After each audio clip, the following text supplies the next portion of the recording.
Welcome to the channel. My name's Mageborn, and today I'll be doing a little bit different of a video.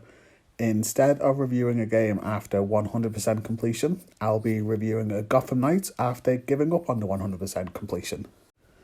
As you can see, I roughly have 63% of the achievements for Gotham Knights and have played for nearly 24 hours. I'll be honest with you, either that playtime is wrong or the time really dragged while playing this, as it sure felt a lot longer. If I wanted to complete the 100%, it would probably take me another 10 to 15 hours, which just isn't worth it for how unenjoyable the game became. The graphics for Gotham Knights are okay, but some of the character models and animations are worse than games that came out last generation.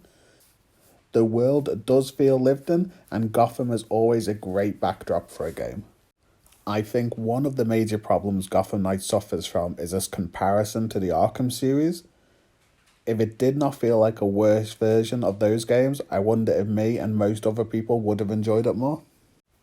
The story for Gotham Knights was actually a lot better than I expected, and the way it interweaves different villains is actually really well done. The story is predictable at points, but my prediction for the story before trying the game was proven wrong from the very first cutscene, so that was a nice surprise.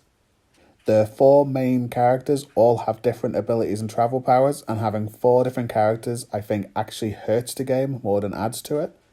If there was just one character with a mix of all the best abilities and travel powers, I think the game would have been a lot better. The traversal is an interesting one for me, as I found Red Hood to be the best suit for me combat-wise and ability-wise, but he also had the worst travel power in the group. Instead of teleporting or gliding like Batman, he bunny hopped on thin air. The 2 main things you spend your time doing in the game are fighting and travelling, and if the traversal is bad, the combat has to be great to make up for it. Small side note here, the Bat Bike or Cycle or whatever it was called, I only used for the achievements if it was needed, as it was slow to get around with. For the first 5 hours of Gotham Knights, I really enjoyed the combat. Beating people with pistols and shooting them in the face was fun, but as more complex enemies and a number of enemies increased, the combat became repetitive and boring. On higher difficulties, some enemies would just spam their attacks, so you would dodge for 5 seconds, hit them once, then dodge for 5 seconds, hit them once, and then repeat 10 times for every enemy. Not engaging combat at all. Now, the bosses in Gotham Knights are just simply terrible. They had so much health, fights would take about 30 minutes, and they were just bad fights. They weren't difficult. I killed every boss on the first attempt. They would just spam abilities that you dodge, then hit them once and repeat.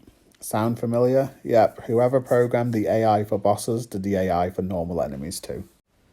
Another thing that made no sense to me was having items you needed to replace as you leveled. I don't know if there was something I missed, but I never went out of my way to pick up items, and all I did was when I got back to the Belfry was craft the highest power level item and equip it with the highest mods.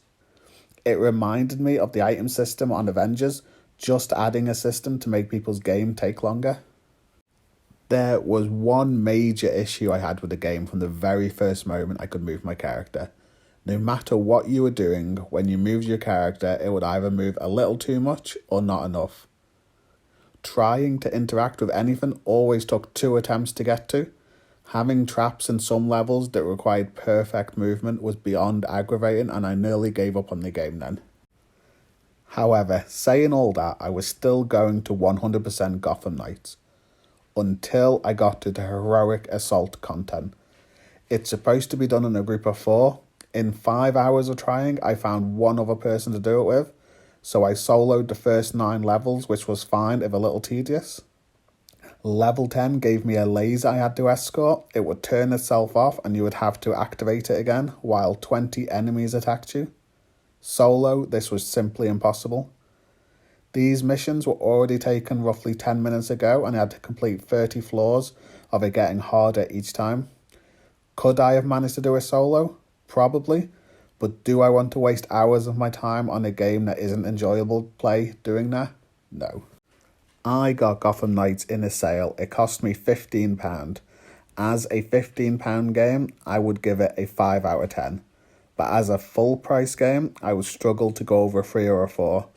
So my score for Gotham Knights is 5 out of 10, and I do not recommend this to anyone.